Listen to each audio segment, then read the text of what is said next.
Bonjour à tous, aujourd'hui on se retrouve pour la présentation d'un nouveau cahier, un cahier que j'aime beaucoup, que je trouve très original. Il s'agit du cahier d'activités des sorcières modernes qui va parler des pierres et des cristaux, des runes divinatoires, des vies antérieures, de l'interprétation des rêves, des flammes jumelles et du voyage astral.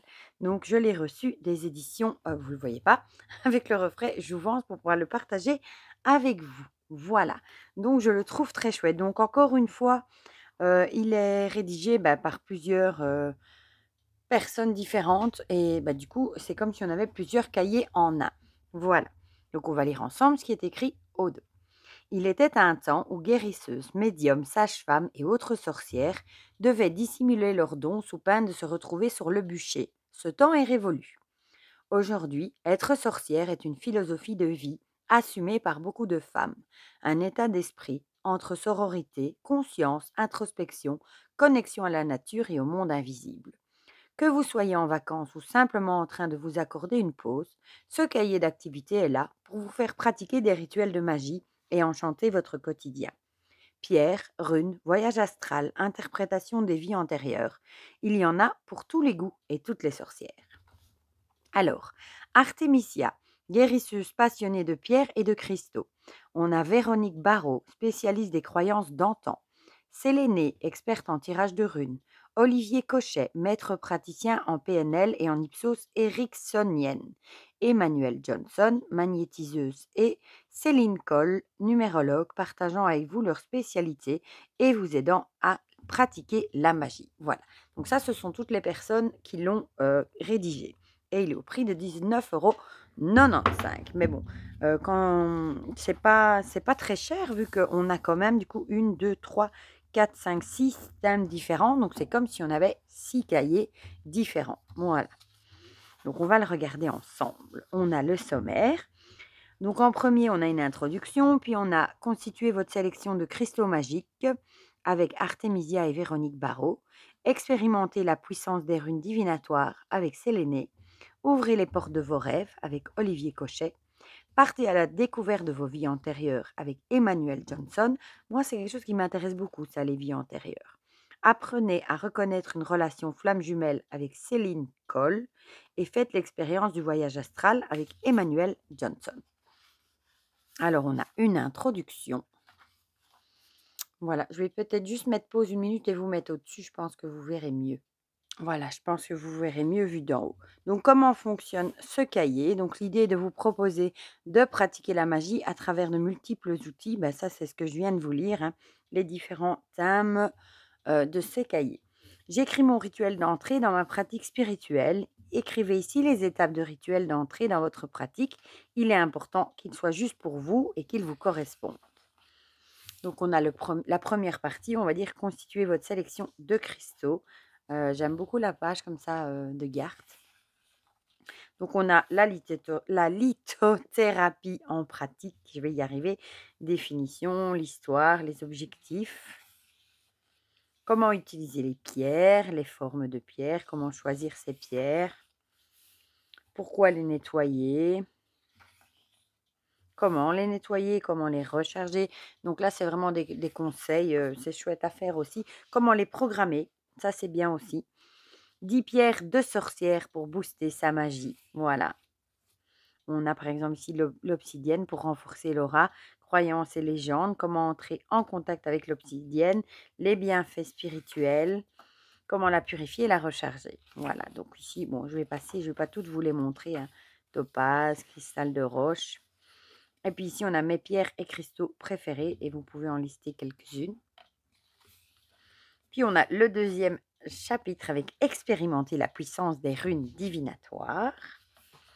Donc on a tiré les runes, comment bien débuter, s'il faut faire un rituel particulier, dans quel état d'esprit, qu'est-ce qu'il faut demander, les subtilités à connaître. Puis on a des méthodes de tirage. Tirage à une rune, à 3 runes, avec les interprétations évidemment. Tirage à 5 runes, à 7. Puis on a les runes divinatoires et puis on a à chaque fois la rune, son nom, À quoi, ici, rune de force, abondance et énergie impulsive. Des mots-clés, sens divinatoire, fonction magique. Et ça, on a pour toutes les runes, du coup. Voilà, je ne vais pas toutes vous les montrer non plus. Hein. So Willow. Voilà. Ignoise. Et voilà, donc ça, c'est chouette aussi. Ensuite, on a ouvert les portes de vos rêves. Ça, c'est chouette aussi. J'aime bien la partie travailler sur ses rêves. Voilà. Ici, avant d'entrer dans le vif du sujet, un petit exercice. Nos rêves, reflets de nos mondes intérieurs. Oui, le rêve pour mieux se soigner et soigner les autres.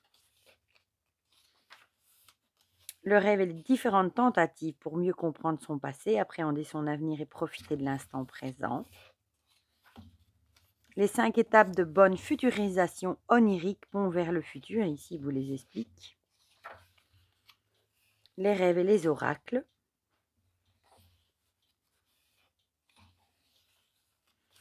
Méthode pour retourner dans un rêve ou un lieu. Voilà, il vous explique aussi les étapes. Petit dictionnaire des rêves. Ah, ça, c'est chouette aussi. Voilà, et alors on a un petit QR code avec une musique. Les questions à se poser. Être coincé, enfermé ou bien pourchassé. Et voilà. Donc ici, on en a plusieurs aussi. Être accompagné d'un animal. Perdre ses dents. C'est un rêve qu'on entend souvent. Hein, voler ou s'envoler. Un ange. Un lieu festif, etc. Donc il y en a quand même pas mal. Un dauphin. Et à chaque fois, on a une musique qui accompagne. Ça, c'est chouette. Une sorcière, un ogre ou un mage. Un fantôme. Une cave sombre, un grenier obscur. Un désert hostile, et voilà. Et puis, réponse au questionnaire. Ah oui, celui de devant. Voilà. Mon journal des rêves, si vous voulez noter vos rêves quelque part, hein, si vous n'avez pas de cahier. Et puis, le chapitre 4, partez à la découverte de vos vies antérieures. Ça m'intéresse beaucoup, moi, perso. Qui dit vie antérieure dit réincarnation. Petit tour de la notion de réincarnation dans les cultures du monde, donc pour l'hindouisme, le bouddhisme, l'Égypte antique, la Grèce antique, la Kabbale juive. Qu'en est-il aujourd'hui? L'âme et la mémoire, réservoir des vies antérieures. Comment définir l'âme? La mémoire satellite du souvenir, mémoire de l'âme, hypothèse des mémoires extracérébrales. L'énergie, source et composante des souvenirs de l'âme. Qu'est-ce qu'une énergie déjà? On vous l'explique. Il y en a plusieurs, du coup, subtil, astral. Accéder à vos vies antérieures avec les méditations guidées, mises en pratique. Je ne pense pas que vous voyez très bien comme c'est en vert pâle, mais bon. La sortie astrale. Comment nos souvenirs peuvent-ils surgir en astral? Nos souvenirs plutôt. Peuvent-ils surgir en astral? Comment déclencher ces voyages astraux? L'hypnose, la karmathérapie.